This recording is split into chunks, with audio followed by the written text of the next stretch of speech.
Google tax equalisation levy అంటే ఏందో చూద్దాం. ఈక్వలైజేషన్ లెవీ ఒక ఫారిన్ కంపెనీ ఇండియాలో ప్రాఫిట్ చేసిందనుకో, వాళ్ళు 40% కార్పొరేషన్ ట్యాక్స్ పే చేయాలి. అదే ఒక Indian business man digital advertisement slots, Google AdSense కానీ ఫేస్బుక్లో కానీ కొనుక్కున్నాడు అనుకో, అవన్నీ ఫారిన్వి. ఇలా డిజిటల్ యాడ్స్ కంపెనీస్ ఏమో ప్రాఫిట్ మేక్ చేస్తున్నాయి. కానీ ఎర్లియర్ ఏముందంటే గూగుల్, ఫేస్బుక్ అనేటి వాళ్ళు ట్యాక్స్ పే చేస్తలేరు వాళ్ళ ప్రాఫిట్ మీద. ఎట్లా అంటే మా బిజినెస్ యాక్టివిటీ అంతా ఇండియా బయట ఉంది, గ్లోబల్ సర్వర్స్లో ఉంది అని చెప్పి. సో బడ్జెట్ 2016లో ఏం చెప్పారంటే, మేము ట్యాక్స్ వేస్తాము దీంట్లో కూడా, డిజిటల్ అడ్వర్టైజ్మెంట్ కంపెనీస్లో కూడా. దాన్ని ఆఫీషియల్గా ఈక్వలైజేషన్ లెవీ అని అంటాము, అన్అఫీషియల్గా డిజిటల్ సర్వీస్ ట్యాక్స్ అంటాము. ఇది ఇన్కమ్ ట్యాక్స్ పార్ట్ కాదు, కార్పొరేషన్ ట్యాక్స్ కాదు. ఇది సపరేట్గా ఇంపోజ్ చేసిండ్రు ఫైనాన్స్ బిల్ యాక్ట్ కింద 2016 కింద. 1961 ఐటీ యాక్ట్ కింద రాదు ఇది corporation tax. Financial bill act 2016లో.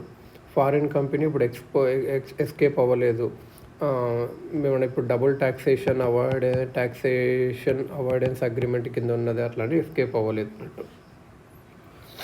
26% వేస్తామని చెప్పి 2016లో చెప్పారు. తర్వాత 2% వేస్తామని చెప్పారు. E commerce selling goods and services to Indian రెసిడెన్సీలా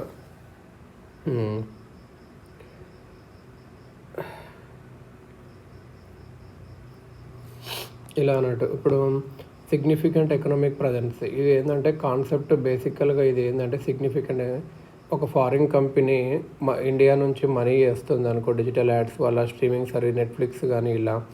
then the company has significant economic presence in India. So Indian government tax చేయొచ్చు.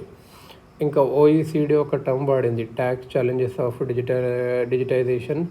ఈ అబోవ్ ప్రాబ్లమ్స్ అన్నీ చూపించడానికి ఎలా MNCs అనే ట్యాక్స్ అవాయిడ్ చేస్తున్నాయి. ఫ్రాన్స్ వచ్చేసి గఫా ట్యాక్స్ ఇంప్లిమెంట్ కూడా చేసింది, అంటే గూగుల్, యాపిల్, ఫేస్బుక్, అమెజాన్ ఇలా.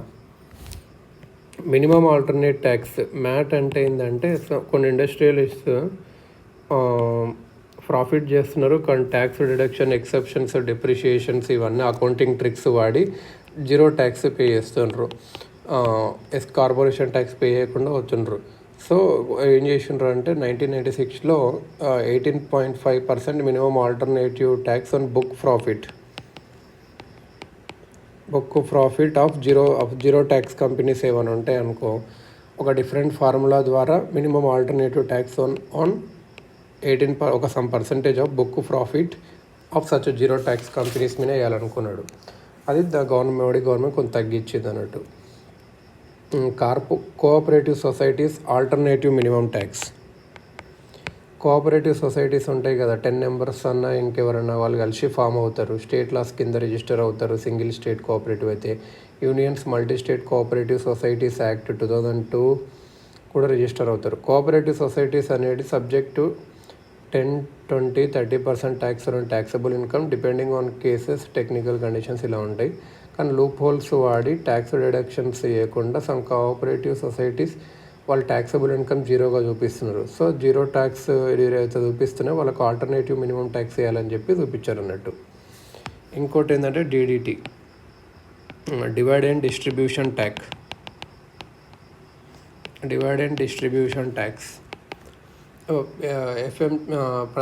చిదంబరం ఉన్నప్పుడు ఏంటంటే DDT share holders dividend income ఉంటుంది కదా, దాని మీద ట్యాక్స్ వేయడం. రియాలిటీలో ఏంటంటే కంపెనీ అది కట్ చేసి ఆ మనీని షేర్ హోల్డర్స్కి డివిడెంట్గా ఇస్తుంది డైరెక్ట్లీ, అదేమో గవర్నమెంట్కి ఇస్తుంది కట్ చేసిన మనీ. షేర్ హోల్డర్ ఇక్కడ did not have to pay income tax on it, ఇక్కడ పేయాల్సిన అవసరం లేదు. DDT రేటు మారుతూ ఉంటుంది, 15% ప్లస్ సెస్ ప్లస్ సర్చార్జ్ ఇలా. దీన్ని ఏం చేశారంటే బడ్జెట్ 2025లో అబోలిష్ చేశారు. కానీ dividend will be taxable in the hands of share holder.